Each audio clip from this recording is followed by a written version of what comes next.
Sabe aquele capítulo da Bíblia que, vamos ser honestos, muita gente pula? Josué 21.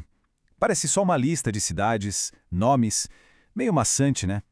Mas e se eu disser que, na verdade, esse capítulo é o recibo final? A prova irrefutável de que uma promessa divina foi cumprida vírgula por vírgula.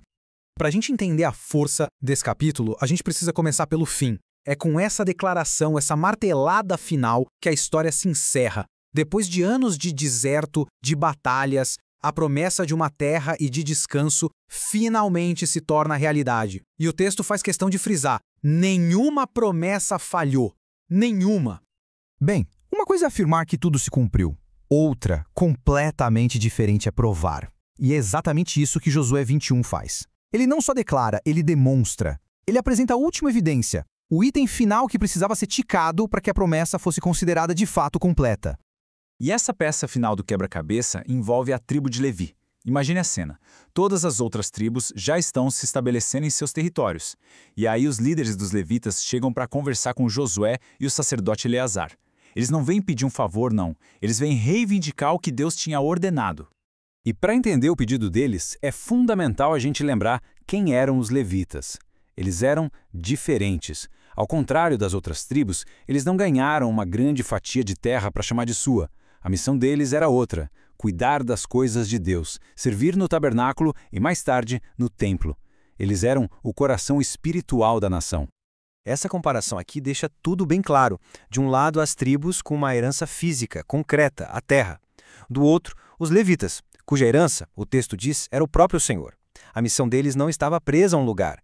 Ela precisava estar em todos os lugares, espalhada estrategicamente para servir a todo o povo. Então, o ponto crucial é esse. O pedido deles não era uma surpresa, não era uma novidade. Estava tudo baseado numa ordem que Deus deu lá atrás por meio de Moisés. Eles estavam na prática dizendo: olha, chegou a nossa vez. Falta cumprir essa parte da promessa que Deus nos fez. E a solução para essa tribo sem terra não foi um improviso. Longe disso. Era um plano divino, simplesmente brilhante e estratégico, que ia transformar os levitas na espinha dorsal espiritual e social de Israel. E o plano todo se resume a este número: 48. Foram designadas 48 cidades com suas pastagens para os levitas. Mas a genialidade, como a gente vai ver, não está só no número, mas na forma como elas foram distribuídas. Vamos dar uma olhada nessa tabela. A distribuição não foi nem um pouco aleatória. As 48 cidades foram divididas entre os clãs levíticos. E olha que interessante, os sacerdotes da família de Arão receberam cidades bem próximas de onde, no futuro, Jerusalém se tornaria o centro de tudo. Nada ali foi por acaso. Mas por que espalhar eles assim? Bem, era uma estratégia nacional fantástica. Com os levitas vivendo em todo lugar, ninguém estaria muito longe de alguém que conhecesse a lei de Deus. Isso significava ensino constante, um elo vivo que unia todas as tribos e, muito importante, uma barreira contra a idolatria das nações vizinhas. Era bem mais difícil práticas pagãs se infiltrarem quando os guardiões da aliança moravam, literalmente, na porta ao lado. Mas a história fica ainda mais interessante quando a gente começa a olhar para os nomes e as funções de algumas dessas cidades. Elas não eram só locais geográficos, elas carregavam um significado bem mais profundo. Um dos papéis mais importantes dos levitas era administrar 6 cidades especiais, as famosas cidades de refúgio. Eram locais de asilo, de justiça, um lugar seguro para onde alguém que tivesse matado outra pessoa sem querer podia correr até que o seu caso fosse julgado de forma justa. Pensa em Hebrom, por exemplo, uma das principais cidades de refúgio. O nome vem de uma raiz que significa comunhão ou aliança. Que nome perfeito para um lugar destinado a restaurar relacionamentos quebrados pela tragédia, né? Um lugar de aliança e proteção. A mesma coisa com Siquém. O nome significa ombro, que é uma metáfora antiga para carregar responsabilidade, governo. Faz todo sentido para um lugar onde a responsabilidade pela justiça era exercida. Fica bem claro que esses detalhes não são acidentais. E aqui está um dos detalhes mais radicais e, para mim, mais bonitos. A provisão de Deus para a justiça e misericórdia não era um clube fechado.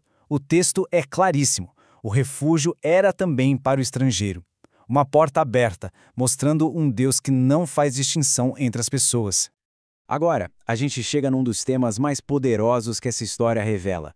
O princípio da liderança que serve. Um princípio que vira de cabeça para baixo a lógica do mundo. Muitos séculos depois, Jesus ia resumir essa ideia de forma perfeita.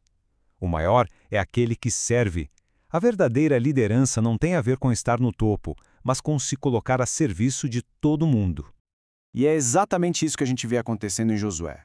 Os líderes da nação, os sacerdotes, os levitas e, por fim, o próprio Josué, eles esperaram. Foram os últimos a receberem suas porções de terra. Pensa só no impacto disso. Eles primeiro serviram a todo o povo, se certificaram de que cada família tinha seu lugar, seu lar, sua herança. E só depois que a missão estava cumprida para todos, só aí eles cuidaram de si mesmos. É um modelo de liderança que desafia a nossa cultura até hoje. E assim, o círculo se fecha. A promessa de descanso que foi feita gerações antes finalmente vira realidade. O texto diz que o Senhor lhes concedeu descanso de todos os lados. A terra foi possuída, os inimigos foram subjugados, a promessa foi, enfim, cumprida. Mas essa sensação de promessa cumprida nos leva a uma última reflexão, uma camada ainda mais profunda. Séculos depois, o autor de Hebreus olhou para essa mesmíssima história e fez uma observação muito interessante. Ele diz que se o descanso que Josué deu fosse o descanso final, o definitivo, Deus não precisaria ter falado depois sobre um outro dia, um descanso espiritual que ainda estava por vir. E isso nos deixa com uma pergunta que ecoa até hoje. A nação de Israel encontrou seu descanso físico ali na Terra Prometida? Aquele capítulo da história se fechou com uma promessa perfeitamente cumprida? Mas, e para nós, hoje? Onde é que o verdadeiro descanso pode ser encontrado?